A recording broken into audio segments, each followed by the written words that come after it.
let's talk about how to set up like an effects send for, say, like a reverb on the snare. So we're going to be using our send section right here, as well as creating an aux input. Now for time's sake, I'm just going to put my reverb track right below my snare. I like to click where I want my new tracks to go before I actually create a track, because Pro Tools will drop that track right where that highlighted track is, or right next to the previous track, and so on and so forth. So in order to create a new track, we can go track, new, or we can see here that it has a shortcut. The up arrow is shift. This is the Apple key or command key. And FYI, this key right here is the option key, just for future reference. So if I hit Apple shift N, that should create a new track. So Apple shift N, and it creates a new track. Now here's another shortcut. Now you can go in and make it a mono, stereo, left, center, right, quad, so on and so forth, 5.1, 7.1 track if you want. Or you can make it an audio track, aux input, master fader, VCA, so on and so forth. And you can also change this track to look at samples or ticks. But that's an extra click. And if there's a shortcut to do something, you should probably learn how to do it so you can get quick at this game. So if I Apple shift N, brings up this new track window. And using the arrow keys and Apple, I can change either the track input or the track type, the number of channels. Okay. Alright, now I wish there was a shortcut in order to change the number of channels I'm using in this track and what type of track I'm using, instead of having to grab the mouse and do this, because I love shortcuts and I hate using the mouse. Luckily, there is. If I hit Apple up or down, notice that it changes the track type.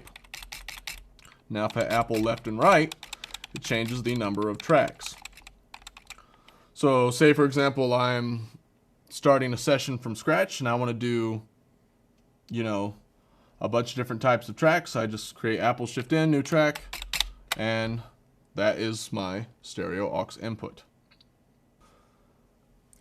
I'm going to take a look at using time-based effects, like putting reverbs or delays on certain things. In this example, we're going to put a reverb on the snare track. So I'm going to click on my snare track, so when I create a new track or new aux input, it drops it right below my snare track. So I can go to track, new, to create a new track, or Apple shift N. And that brings this window up. Since we're using an effects send, we don't want to make it an audio track because there's going to be no audio or actual audio files stored onto this track. So we need a type of track that uses, that processes audio, but it doesn't actually have audio recorded to it. And in Pro Tools, that kind of track is an aux input. It's really easy to remember how to do this because, in order to send to reverbs or effects or anything like that, you're using aux sends. So those aux sends have to go to some type of input. And in order to remember what type of track you want to create, you do aux send to an aux input, so on and so forth. And we also want to make this stereo. You never want to have a mono reverb, because there's just really no point to it. Most reverbs have stereo outputs because that's what really creates the illusion of space, is the fact that it's in a stereo field as opposed to a mono field. So we want to create one stereo aux input. And I'll drop it right there. I'm going to double click on the name and I'm going to call it snare verb. Okay, next thing we need to do is basically give this track some type of input, because we got to get audio into it somehow. And aux sends or anything like that, any kind of effect send, you're going to be using busing, internal busing. A bus is just a way to combine and route signals and send it someplace else. Think of it literally as a bus. People get on the bus and the bus takes them to their destination. Audio gets on the bus and it goes to its destination. The destination in this case is going to be the snare reverb track. So I'm going to go click on my input right here, and if you can't see the I/O from the edit window, you may do it from the mix window right here, or you can make sure that your track windows are looking at I/O. So I'm going to put this on an available bus. Bus 1 and 2. It's the first one I got available. Now, if you're using a lot of tracks with a lot of reverbs, it can be really confusing and hard to remember what buses are going where. Like, well, is bus 1 and 2 the snare reverb, or is it the guitar reverb, or, I mean, am I using that to submix something, or what? So I like to name my buses, so it's easy to remember, and I can just look at the screen and tell that that bus is going to my snare verb. And this is really easy to do. Right-click the name of the bus, and it gives you two options, either make inactive or rename. Make inactive is basically turning that bus off, so no audio is getting processed when, you know, things are being run to it. So it's, in essence, just deleting it without actually deleting it. But I want to hit rename, and I'm going to call it snare verb. Okay, so now when I put a send on my snare track from the sends right here and turn this up, notice that it's getting to the snare track. Alright, now I need to put a reverb on there. And I'm going to do an Eventide reverb, just because Eventide reverbs sound pretty good. Okay, since reverbs can be very complicated and they have a bunch of different knobs, and it would take me hours upon hours to fully explain what's going on here, the best thing to do for beginners is just to start with presets.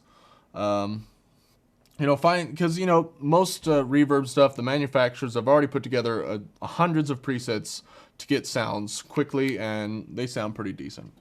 In order to choose presets for reverbs or plugins, or any plugin really, we go over to this preset section right here of the plugin window.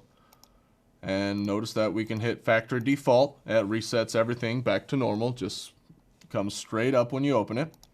Or I can look at the many presets we have available for this reverb. I'm going to put a plate reverb on this, just because I like plates seem to work pretty well with snares. So this song doesn't need anything like really crazy. I don't want to go into the 80s or anything and put a lot of reverb on there, so I'm just going to put a small plate. And I'm going to see how that sounds. Okay. There's my reverb. Okay. Now a few tips and tricks I can show you. Since I like to work from the edit window, it kind of starts being a hassle if I want to turn a send up to have to click on it and then have to go to this window back and forth every time I want to send more to the reverb or send less to the reverb. So I like to have the reverb fader actually visible in the edit window, which is easy to do. If I press the Apple key and click right here, right where this little A is, that changes, that makes it so the sends are just looking at one send, and we have the fader level right here. So if I want to send more or less, all I have to do is click right here. And if I want to go back to the other view, I just press Apple, then click, and I can look at the assignments, or I can look at send A, send B, send Z, send D, and E, so on and so forth. Another thing I want to do is listen to the snare with the reverb by itself. Okay, notice what happens when I solo it. Basically, the rule of any solo is it's going to solo that channel, so you're only listening to that one thing. So in other words, it's going to mute everything else and just listen to that one channel that's soloed. So my reverb has just been muted. We can see right here that the mute button is turned orange. Notice that is when it's not soloed, it's not orange. Now, what we have to do is basically protect this aux input from being soloed, or make it solo safe, as what they call it. So when I solo this, this is safe from being soloed and does not get muted. It's really easy to do in Pro Tools. Press Apple and click on the yes. Now notice what happens when this is soloed. Notice that all my other tracks are getting muted, but this one is not, because it is solo safed. Notice what happens when it is not solo saved.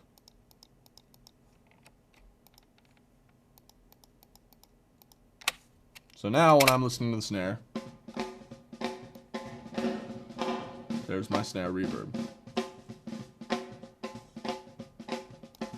I'm just gonna put a little kiss of reverb on it because I don't want this song to be really crazy with reverb or anything, and I just want it just a little bit more air on the track. So that's how we put a reverb on there.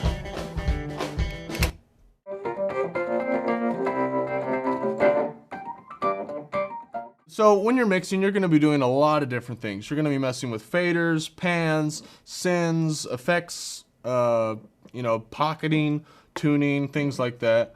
And once you've basically got a good rough mix of things and you really like how it sounds, you're going to be doing what's called in Nashville a focus pass, which is basically your automation passes. Automation means that I am going to be controlling the volume or the fader position of this track as the song is playing along. So, like for example, with vocal tracks, notice that with vocals, if we zoom in a little bit, zooming in by pressing Apple right bracket on the keyboard, we notice that he's loud right here, but quiet right here. Loud right here, but quiet right here. Basically all vocal tracks, unless if you're doing some compression to tape or anything, singers naturally just it gets quieter as at the end of every phrase because there's less air pushing through their vocal cords because they're running out of air, so it gets quieter. So we either have to compress this vocal in order to make all the words come out nice and clean and at the same level, or we can do an automation pass on it and actually ride the fader with our hand. In Pro Tools HD, there are 7 modes of automation. Read mode, off mode, touch, latch, and write. Touch latch is something that's not available in Pro Tools LE, so I'm not really going to spend a lot of time on it, but I am going to talk about these other ones. Read basically means that it's just going to read whatever automation you've written onto the track. So if you want the volume to go up at this section, but down at this section, if you've already written that in, automation is just going to read that. Write mode's exactly like it sounds. As soon as playback starts, it starts writing automation. So if I go to view my volume, or basically the fader position of this track and press play, we notice that it's recording automation the entire time it's playing. We see that by this little red line. And we notice that it just put little automation points right here. This line, by the way, is our volume. So if we want to turn a section up here, turn this word down, we simply just highlight it and bring it down. Now I'm able to grab it and bring it down because I've got the Smart tool selected. You can select the Smart tool up here by clicking on this bar right here, or you can just click on the individual tools. Now we have a cropper tool, a selector tool, and a hand tool. The next mode is touch mode. Now when I press play, notice that it's not recording anything until I actually touch the fader or touch the parameter I want to automate. So I'm going to grab the volume and I'm just going to put some automation on there. Woo!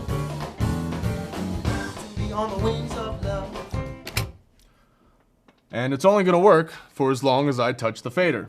Now that was a completely ridiculous automation line. You would never do that. But notice what happens. Touch it, let go, it stops recording. Hence, touch mode. Alright. Latch mode is very similar to touch mode in that it's going to wait until you touch the fader to start recording automation. But notice what happens when I let go of the fader. It stays latched at its last position, hence latch mode. So basically, instead of waiting until I let go of the command, it stays recording until I press stop. And when I press stop, it no longer records. Alright. I'm not really going to touch on touch latch because that's not available for Pro Tools LE users, so I'm going to skip right on to write. Write means that as soon as you press play, it's going to write automation. So we've got our red line right here. It's recording automation. So no matter what I grab, when I grab it, it's writing the whole time.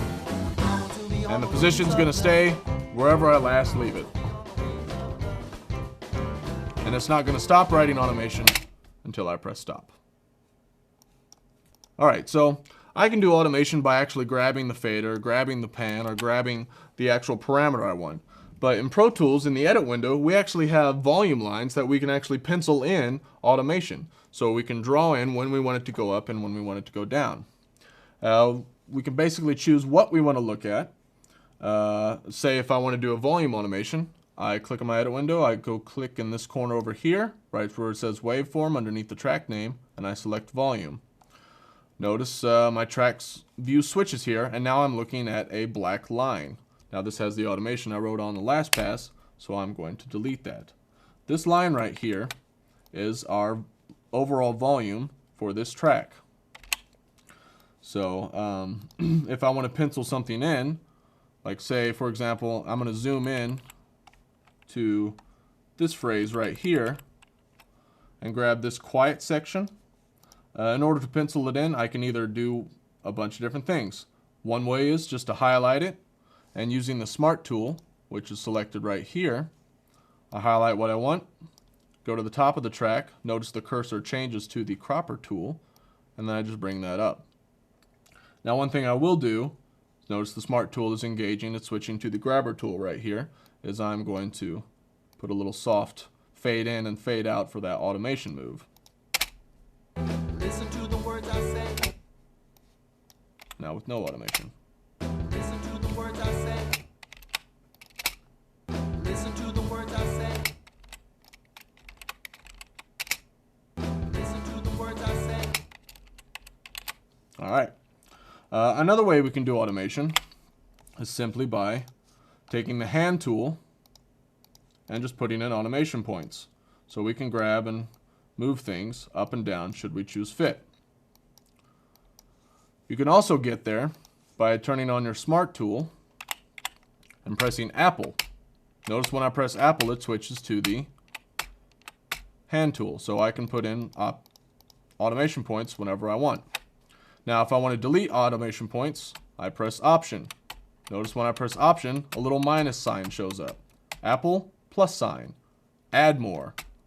Option, well, Option, minus sign. Take away. So Option click, Option click, Option click, and I take away those automation points. Now with the Smart tool still on, I can also select the Pencil tool by pressing Control. So if I want to draw in freehand my automation move, I can just press Control and switch to the pencil and it will draw it in. By the way, what I'm doing to delete my automation is I'm just simply highlighting and pressing delete. Since I'm looking at volume, it does not delete my actual audio or anything, it just deletes my volume automation settings. Now when I press Control, it goes to the pencil tool like I was saying before. But notice that it's basically just the freehand tool. If I want to make straight lines, I go up here and I select what kind of pencil tool I want. Like for example, if I want to automate the pan to go back and forth, I could probably go up here, grab the pencil tool, select triangle, and then click and do a crazy automation if I wanted to make this pan left and right like a Leslie or something. This is what it sounds like. Listen to the words I say. I want to be on. Basically, it's panning really, really fast and it sounds like poo, but we would never do that. These automation modes also apply to plugins. So say, for example, I want to automate it between going to a telephone effect and not going to a telephone effect. A telephone effect basically is just an EQ that's cut out all the highs and all the lows. So you're only listening to the mids. So if you take a 2-band EQ and cut the highs and lows out, it sounds like it's in a telephone. Come what may, listen to the words I say. I want to be on the wings of love. Hey, hey. So on and so forth. if you're going to be automating plugins, you need to make sure that the plugin automation is actually enabled and ready to go. So we go to our window right here and hit automation, or Apple 4 on the numeric keypad to bring that up and back. And we want to make sure that our plugin automation is right enabled. If this is not highlighted, it will not let you record automation. So if I want to automate the pan, I make sure the pan is up, stereo pans, surround mute, so on and so forth. I'm just going to have the plugin and volume automation up. Now, in order to set a certain parameter to be automated, there's an easy shortcut to do so. It's called fat finger. Well, I've only heard one engineer ever use that term, but still, it's one way to think of it. It's basically smashing down all of the controller keys. So I'm going to hit Control, Option, Apple, and then click on the parameter. So if I want the bypass to be enabled, Control, Option, Apple, click, Enable Automation, and notice that it turns green. If I want the gain to be automated, notice that it's highlighted red. Now all of these parameters can be automated. In order to write this automation, I'm going to go to some type of automation mode. In this case, I'm going to go to latch mode. That way, when I touch it, it starts writing automation, and then it stays automated until I touch it again or press stop. Okay. So I want it to be telephone effect for this section and not telephone effect for this section. I'm going to press play. And I'm going to leave it unbypassed for this section. I want to be on the wings of love. I want to be on the wings of love. I want to be on the wings of love. Said I want to be on the wings of love. Now that automation has been written. So when I go back to read mode, I want to be on the wings notice of that love. it's unbypassed here I want to be on the wings of love. I want to be on and the wings bypassed of love. here. Now there's another way you can do that if you don't want to actually do it in real time and actually touch the parameter. You can write automation just like you can with the volume. Now when I enabled those automations parameters, when I enabled those parameters to be automated, I basically have a control right here to where I can view that automation line in the window. I can look at the bypass, the gain, or the other gain, because that's what I enabled over here. In our case, I want to look at the bypass. And I want to make sure that the bypass is off. Notice right here in the left window, top corner right here, off for this section and on for this section. So just like I was doing with volume, I can just highlight what I want and bring the bypass on for that section. So now, when it's in read mode, On the wings of love. I want to be on the wings it of bypasses love. for that section.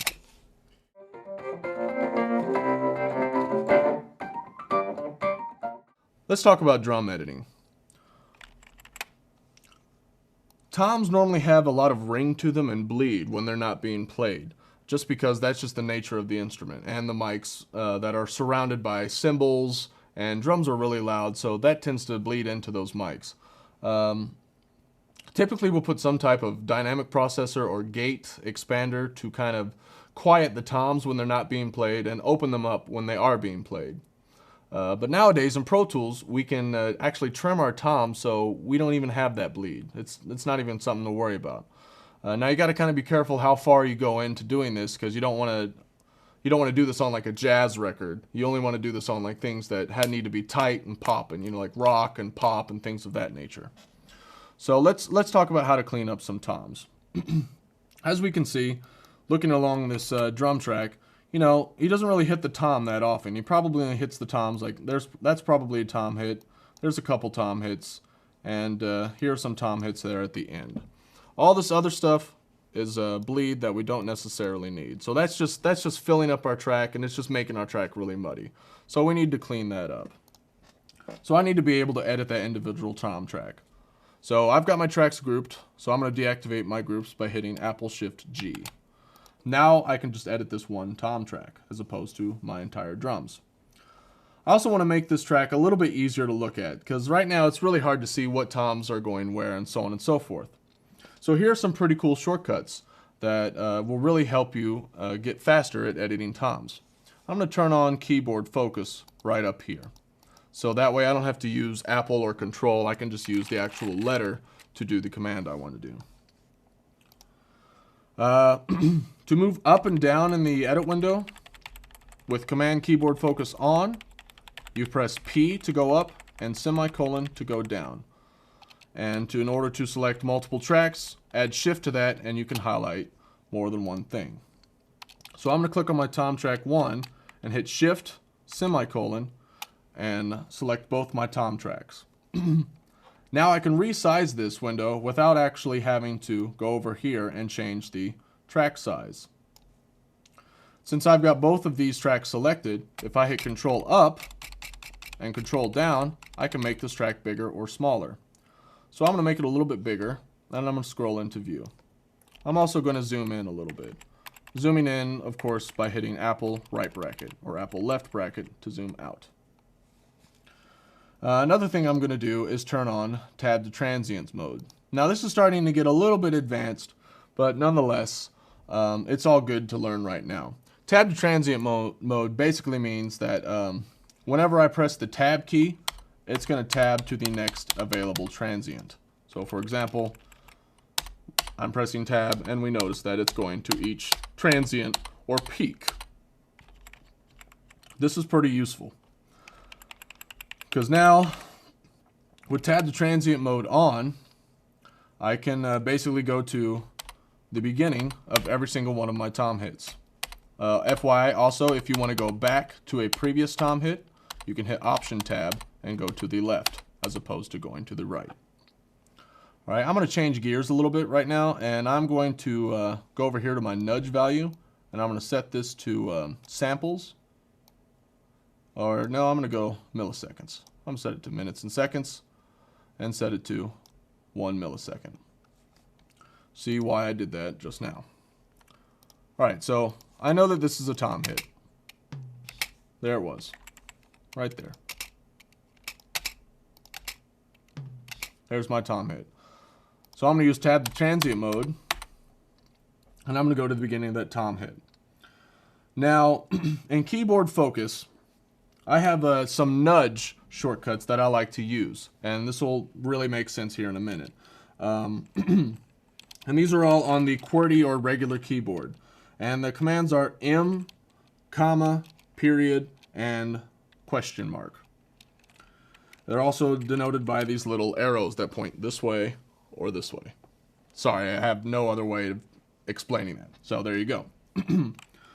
Comma nudges to the left. Notice that the cursor is moving to the left, even though I'm not moving it with the mouse. Period moves things to the right. Well, how much does it move it to the right? Well, it moves it to the nudge value you have set right here, which I have it set to 1 millisecond. So right now, it's moving 1 millisecond. Now, if you go on either side of those keys and press M or question mark, you can move by 10 times that amount of 10 times that value, or most of the time just the next largest nudge value. So if I press M, it's moving 10 milliseconds as opposed to 1 millisecond. And if I press question mark, it's going 10 milliseconds instead of 1 millisecond. And yet I can still go back and forth between 1 millisecond without having to go through any menu. Well, what's the point of all this? Here you go. I'm going to click here, press tab. I'm going to go to the beginning of this transient. I'm going to nudge back 2 milliseconds. Now I want to delete everything to the left of the cursor. Now I could make an Apple point, hit Apple E, and highlight and press delete, but that's 2 steps. I don't want to do that. I just want to do it with 1 key. So I'm going to go back, and in keyboard focus, here are some really cool editing commands. A on the keyboard deletes everything to the left of the cursor, and it deletes everything up to the previous region edit. So if I had a region edit like right here, for example, and I press A right here, it deletes everything between that edit and that region. If there is no region, it deletes everything to the left. So that's pretty cool. So I'm just going to clean this up, nudge back, press A, and so on and so forth. Now I'm going to put an edit point at the end of this tom. In keyboard focus, I can press B to put boundary or break to put an edit there. Now I want to put a fade out. So if we look on the keyboard, we've got these commands A, S, D, F, and G. A deletes everything to the left of the cursor. S deletes everything to the right of the cursor. And then there's these other commands, D, F, G, which we'll talk about here right now. G puts a fade out on a track from where the cursor is to the end of the region. Alright, so I'm going to go to my setup menu and go to my preferences and check out my fades, my default fade settings before I get working. I like to use equal gain fades that are more of this kind of like an S or so, I don't know, kind of more of an exponential fade in as opposed to something that's linear. These fades, they are always really noticeable to me and they always kind of stand out. This kind of simulates more of like if you actually wrote a fader with your finger. So it sounds a little bit more natural to me and I like to use that. And I do the same thing on my fade outs. Crossfades though, I do like to use the equal power fade. 9 times out of 10, this is going to be the quickest and easiest, most transparent default crossfade setting. Alright, so I'm going to delete that. I'm going to press G. That drops a fade at the end of it. Alright, I'm going to move along. I'm going to go to the next tom hit. Well, since I know the track really well, I know this is just snare bleed and kick bleed and all that other stuff. I know he doesn't hit the tom until over here again. So I'm going to zoom in, press tab, nudge back 2 milliseconds, press A, go over here, press B, G, put a fade. I'm going to go to my next tom hit, which is going to be probably right there. Tab, nudge back, A, B, and G. And I'll do this for the entirety of the tom track for every tom hit. So I'll go ahead and clean all this other stuff up. So I'll go ahead and do that real quick. Now we can see I've cleaned up, and these are all my tom hits. And if we zoom in on each one, they all have their fade out at the end. That's the most natural sounding fade, I think, for every tom hit. Alright, now I'm going to do what's called a batch fade. I'm going to highlight everything and hit Apple F. And this is going to bring up my batch fade menu. Alright, now here's where I get to why I did all that nudging thing. Here's a few things I want to check. Basically on my fade ends, since these are really short tom hits, I want to make them equal power fades. So it just comes right in and there's no linear fade. I don't want it to be fading in when the tom hits. I just want it to be open and a really quick fade. So I'm going to choose equal power, and I'm going to go in my operation menu and make sure that a few things are checked. I want to create new fades and create new fade ins and outs should there need any, but I also want to make sure that adjust existing fades is not selected. If this is selected, it will delete all the fades I just wrote when cleaning out those toms and replace them with whatever fade I set right here. So I want to make it skip those fades. Alright, next thing I'm going to do is adjust the fade length. Remember how much I nudged over when I was trimming off the front end of those toms? I nudged 2 milliseconds. I nudged 2 milliseconds so I could have a pad, so I could have a 2 millisecond fade in. So I'm going to set my default fade length to 2 milliseconds and press OK. And it's going to drop a fade in on every single beginning of those tracks. See, there's a 2 millisecond fade going over, another 2 millisecond fade, and another 2 millisecond fade. I am navigating through the regions very quickly by just pressing the tab key. With tab to transients off, the tab key goes to the beginning and end of each region point or any edit in a track. So if I click on this track and press tab, it goes to the end of the region.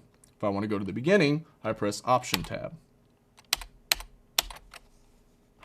So we know that we're putting fades at the end of tracks, you know, to get rid of silence, and we're putting fades at the beginning of tracks for the same reason, to not have silence and have it ease into whatever's coming up on that track.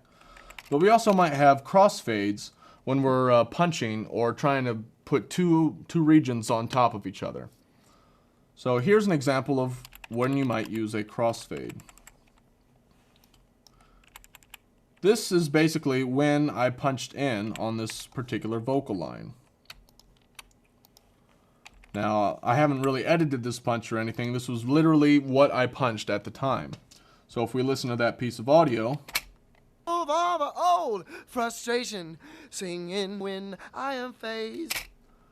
notice what happened when it got to the word when. Singing when I... Well, first off, he sang it differently both times. So I am probably going to edit this, turn on my Smart tool by going up here and clicking, or by using the F keys, F6, F7, and F8. Notice that are selecting my tools right here. And if I smash any two of those together, turns on my Smart tool. So if I smash F7 and F8 together, Smart tool, and so on and so forth. F6 is cropper, selector, and. All right. So I'm going to edit this back to where it sounds a little bit more natural. Singing when I... All right, that's a good start. That's without a fade. So we're not. It's not quite as noticeable, but we're still hearing something. So we're hearing kind of a little bump when it gets to that point. Singing when... So what we need to do is crossfade those two regions together. So we can do that by highlighting it and pressing Apple F and doing an equal power fade like that. Or we can use our Smart tool and go over to the region point and move the cursor. Notice that it's changing tools depending on where the cursor is to this crossfade. And draw on a crossfade like that. Now most crossfades you want to make just as long as you need. You never want to have a crossfade that's too long, or else you're going to hear the two things get faded together. Here's an example of that. Singing when I... Make it even longer, even more drastic. Singing when I am phased. Okay, it's not quite as noticeable as I really hoped, but basically what's going on is this region right here, it basically goes to this edit point right here on this side. And this region right here basically goes to this edit point right here. And what's happening is this side of the audio is getting turned up at the same time that this one is getting turned down. And they're basically going to cross at a crossing point, or fader crossing, or whatever you want to call it. And there are basically two different places that they could be crossing. They could be crossing at -3 dB down or -6 dB down, or a compromise of the two at -4.5 dB down. Notice the difference between an equal power fade and a linear fade. Notice the crossover point right here. Notice how high it is, and notice what happens when we do an equal gain fade. Notice that the crossover point is right here. Old frustration, singing when I am... So we can definitely hear when one is going up and the other one's coming down. That's not what we want to do. So I'm going to delete that fade. And I'm just going to put a small equal power crossfade. So let's put a crossfade right here, so we can get rid of that little discrepancy of when he says when. And I'm going to do an equal power fade. That's typically the best kind of fade there is for this application. Singing when I... Alright, that fade's a little too long still, so I need to do something a little shorter. So I'm just going to do a little fade like that. All the old frustration, singing when I am phased. But sometimes I'll admit my blood begins to boil. Wait a second. Okay, here's how we would make something longer or shorter using both Elastic Audio and the DigiDesign Time Compression Expansion. To just use the regular Time Compression Expansion tool, we go to the cropper tool over here and select TCE, which has this little clock for time compression and expansion. We can also press the F6 key to toggle our different cropper tool modes. So first things first, I want to make this word a little bit longer. So he's saying just a little bit short on that one line, so I just want to make it a little bit longer. So I'm going to highlight what I want. That's the entire audio. And I'm going to separate that into its own region by pressing Apple E. Now, whenever I grab the cropper tool and stretch it out, it makes it longer. So I take the cropper tool and stretch it this way to do this. It gets faster. Now, if you're not using Elastic Audio, you can select which engine you want to use for time compression and expansion over here by going to Setup, Preferences, and going to Processing. And the default time compression expansion plugin can be selected right here. Now, if you have Serato Pitch and Time Pro, that's a really awesome sound engine, and that's what you should be using. But if you don't have that option, you can't pay that or afford it, you can use the DigiDesign one and it's okay. Or the Waves one and it's okay too. But Serato Pitch and Time is much better. Here's the tone difference between Serato Pitch and Time and Digis. I just made it longer.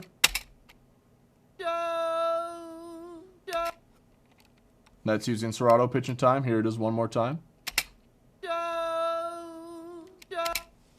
Alright. Now I'm going to do it again using Digis sound engine. I'll drag it out to the same length.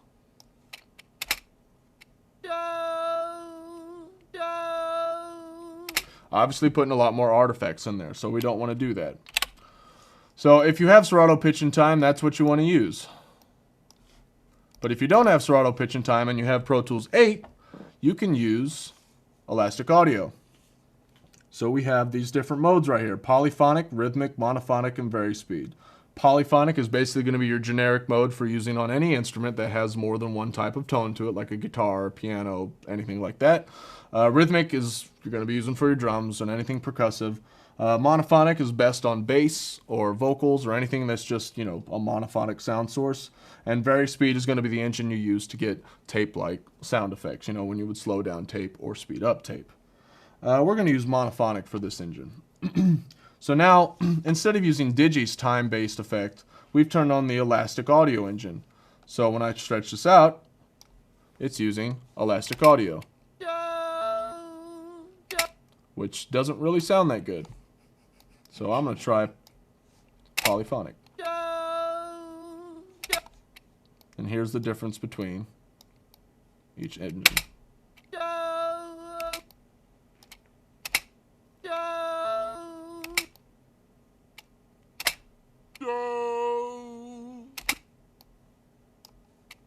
So in this case, polyphonic works best.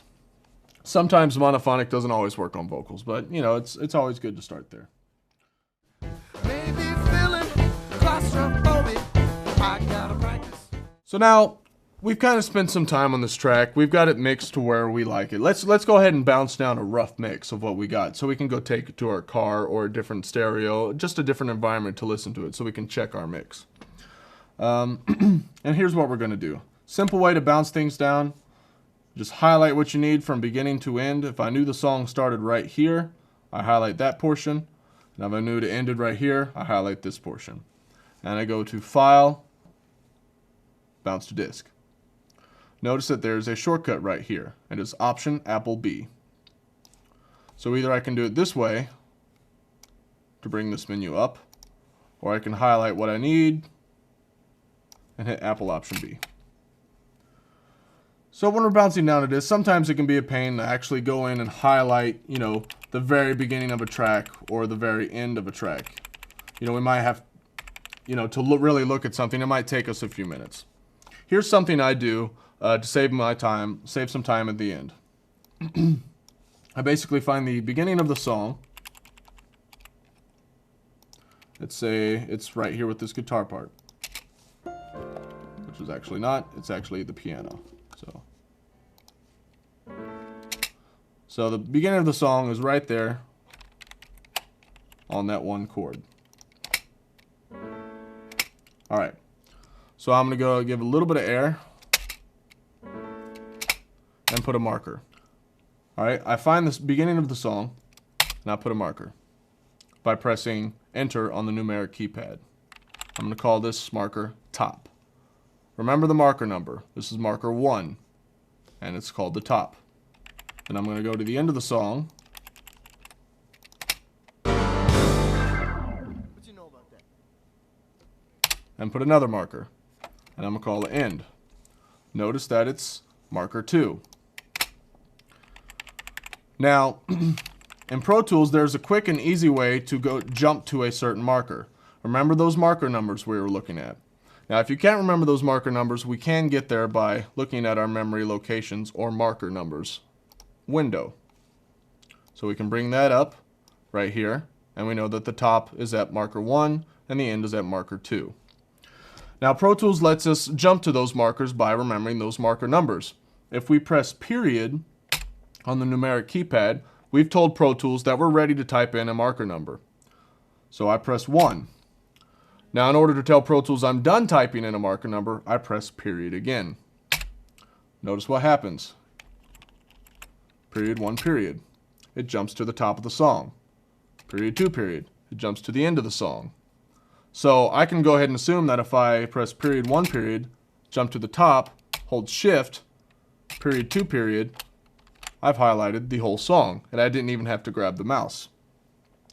So now I can just hit Apple Option B and bounce the song down to disk, which is going to be summing all of our tracks together on one stereo source in this instance. So I want to make sure that my source is 1 and 2 because that's what I've got all my tracks on outputs because I'm mixing everything inside the box. I'm going to select the right kind of file type.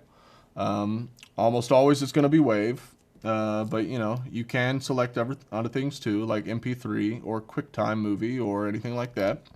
I also want to make sure that it's a stereo interleaved file. If I do multiple mono, then it's going to be a left file and a right file, and I will not be able to burn that to a CD unless if I've got another program that will interleave them together. So if I want to take this to a CD, I'm going to go to stereo interleaved. Now there's something we didn't really talk about when we were setting up this Pro Tools session, but it's sample rate and bit depth. It's basically how everything is getting digitized and what binary numbers are being printed or used in reference to our analog audio, which is now being converted digitally.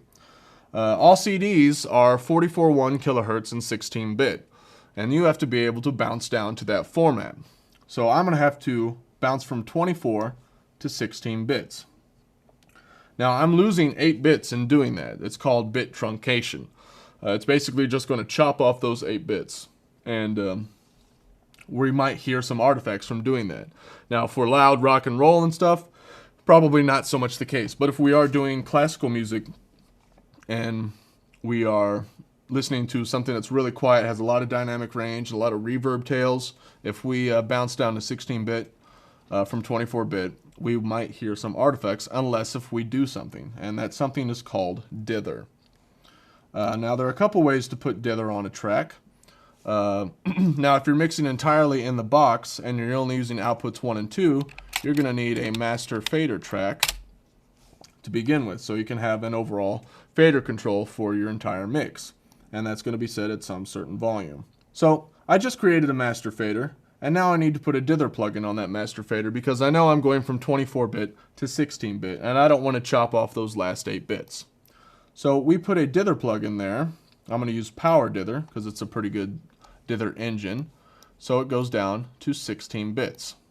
And you basically have 3 different types of options for noise shaping. Just a quick note about what dither is. It's really just kind of random noise that really helps quantize digital audio easier. Instead of, chopping things off, because, digital audio is either on or off. It's either a 1 or a 0. It's not like analog where it's really continuous the entire time. It's discrete steps that are sampled at, some certain interval, either like 44.1 kilohertz a second, 88.2 kilohertz per second, 96, and so on and so forth. They're just steps that relate to the analog audio. So dither is basically just going to make that truncation from 24-bit to 16-bit happen without any artifacts. So I'll put my dither plugin on, and I'm hit .1 dot, go to the top, shift, .2 dot, select the end, then Apple Option B, bring down the bounce to disk, stereo interleaved, 16-bit. And you always want to do convert after bounce. You never want to do convert during bounce because you will definitely hear a quality difference between the two. If you've got a lot of plugins and a lot of tracks and you've already maxed out your processor, you don't want to be pushing it any harder and have it bounce to disk, process everything, and convert it while it's bouncing from 24 to 16. You're working your computer too hard. So you want to do it after the bounce. Now, some people say, well, it takes too long. Well, it doesn't matter anymore. That was like 10 years ago. We've got quad cores and octa cores. The converting takes 2 seconds. So once I've got all these settings, I press bounce to disk, and it's going to ask me where do I want it to go. So I'm going to go to the session folder, create a new folder, and call it bounces. And my first bounce, since this is a rough mix, I'm going to call it Wings of Love, Listen 1. And it will bounce my song in real time.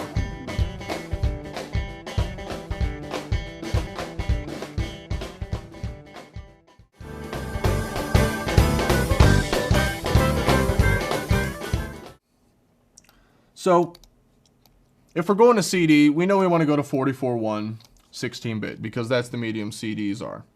But what if we're not going to CD? What if we're going to video or something? Or say, for example, we want to put this on a DVD or something like that. Anything that is revolving around video.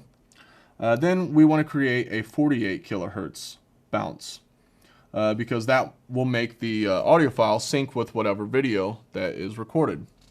Because all audio for video is recorded at least 48 kilohertz or a multiple of 48 kilohertz. So in order to do that, we select 24-bit, 48K, and we want to make sure that our conversion quality is set to tweak head or slowest. Because there should be no reason to select any of the other ones. Tweak head takes an extra 3 seconds as opposed to not 3 seconds. I don't know, it really doesn't take that much longer to do. So go ahead and do that and press bounce to disk. So it's going to go in my bounce folder, Wings of Love, and I'm going to call it 48 kilohertz 24-bit.